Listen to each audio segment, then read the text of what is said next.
Well, thanks, Om, for giving us time again.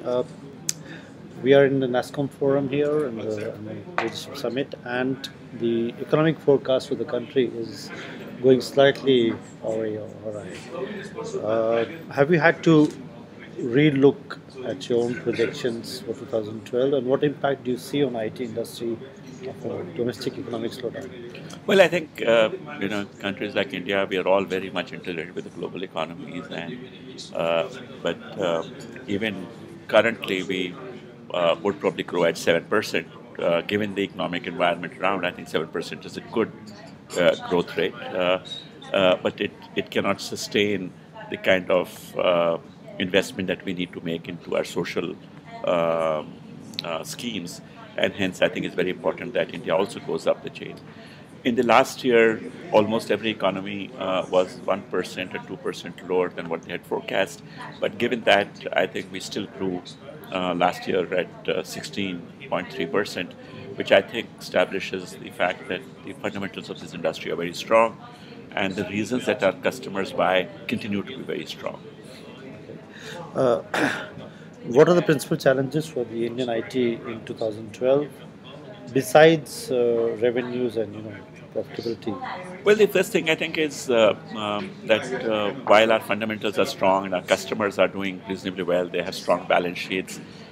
Given the so much talk about the uncertainty, there are elections in the U.S., there are elections in France and in India and Russia. There's change in political leadership in China.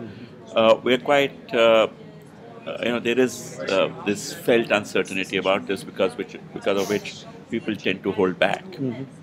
Right, and it does impact our revenues in some manners. We have given a forecast in spite of the current environment of a growth of 11 to 14%, but we think in the next 2 quarters, many of these clouds will go away, and we're going to be reviewing our performance and probably giving a new forecast out in October timeframe, and I hope this time it will be taking it upwards. But having said that, we're still going to be adding net 200,000 people in India. Uh, uh, and I think it's important to understand why we still continue to grow in spite of this uncertainty. And I think these are issues of um, what our customers are doing. Actually, they are transforming their businesses. They are adopting mobile platform. They are getting onto cloud. They are looking at how social media can be leveraged. They're also looking at how new emerging markets have to be developed. So I think these are the areas which are really leading to still investments in IT. So you outlined factors, which should be negative, but these are external factors. What about inherent internal weaknesses, which you think need to be addressed for the IT industry? Well, there are, surely there are many things that we got used to in terms of overcoming. We do spend a lot of effort and money in training and reskilling people. Uh, the infrastructure in India is improving, but at this point of time, there is, I would say, energy crisis in terms of not enough supplies of coal and fuels, and because of which, as we all know, we, we have 100% backup for everything we do. Uh, uh, and again, we hope that there are no disruptions that happen because of elections, because we are a 24 by 7 industry, and sometimes very happy to say that, for example, the Maharashtra government has exempted this industry from closing down for elections. We will give 4 hours off for our employees to go and give. So I think we'll be able to manage. I don't think we have very serious bottlenecks here. We do think that the government needs to spend some more time in improving the business environment here. Uh, Make it easy. There's just too much tax litigation that goes on, which by and large the industry wins. So if that is the case, why do we go it? So I think that the laws need to be simplified. Direct tax code and GST, which was a very important input, hasn't yet been passed by the parliament, and I think these are important changes in the policies that we would expect. Okay. What are the major issues on NASCOM's table per se for 2012-13? And do you see the trends of increased protectionism in Europe impacting the IT industry? Well, if you look at Europe in particular, Europe is generally a higher cost higher cost economies than your US is, and I think if Europe has to maintain its competitiveness and address markets that are growing like India, then the cost pressures on them are even higher. If you look at Europe, at least in the tech sector, they have huge shortage of people, and technology is the only one which is going to make the governments more efficient. So I think uh, while there may be noises around, we don't think protectionism will come in. But we'll have to work harder, and I think one of the big agenda points for us in 2012 is going to be to ensure that we have our viewpoints on the table, and that no untoward legislation gets passed which could be detrimental to our industry, but also detrimental to those economies in the long run. Okay. India and EU have been negotiating an FTA for long, and now they say they might close the deal this year. How will NASSCOM ensure that it gets what it wants on that deal? Well, I think it's a major thing. The things that we want are very important for EU as they're important for India.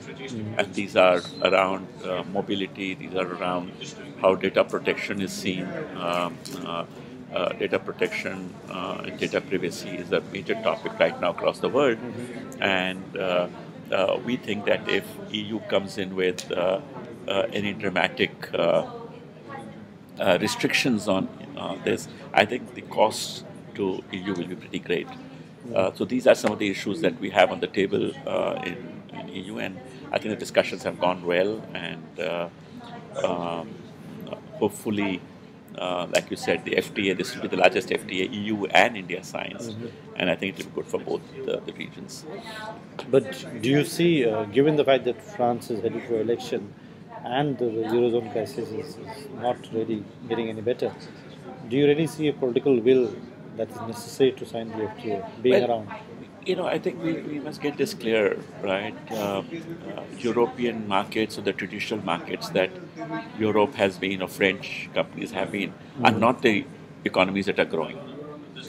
So if the growth is in countries like India, then you would look at how these markets get opened up for you, and hence the FTA is very important. So I think it should be a feather in the cap of the current uh, uh, political dispensation, or anyone who else comes in, because this is a forward-looking thing rather than giving in. So it's a give and take, which actually should be a win-win for both. Okay.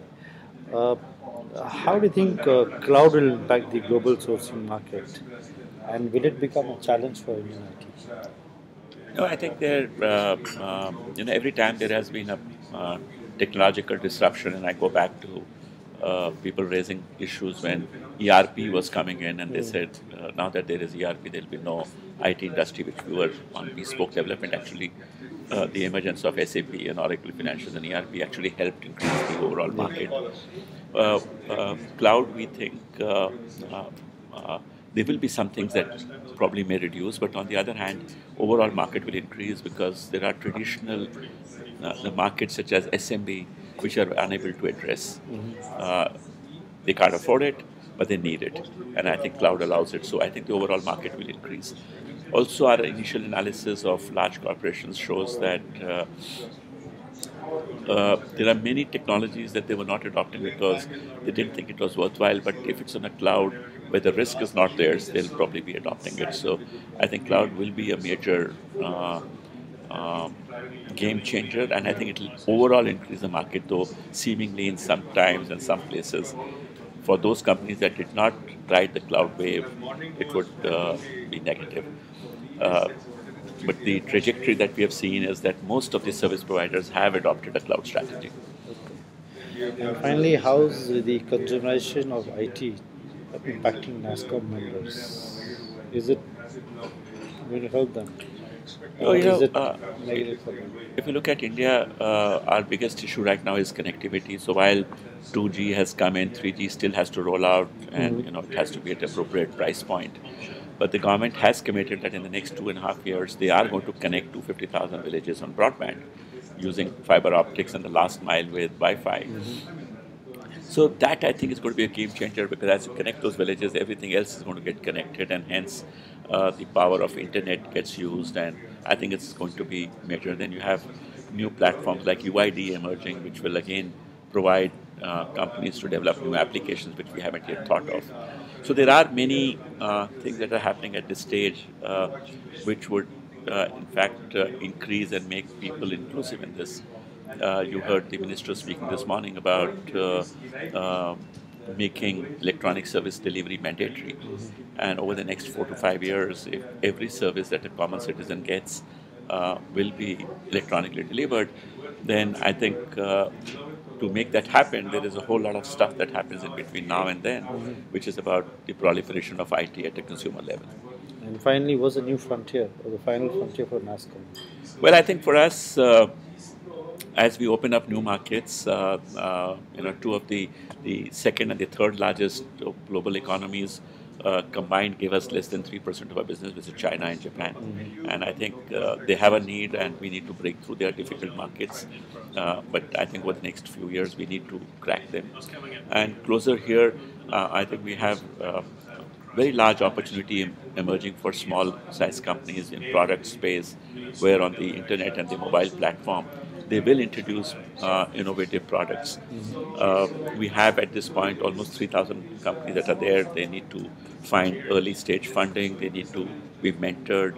They need to get a marketplace. And I think that's going to be a very major focus for us. Okay, thank you very much. Thanks.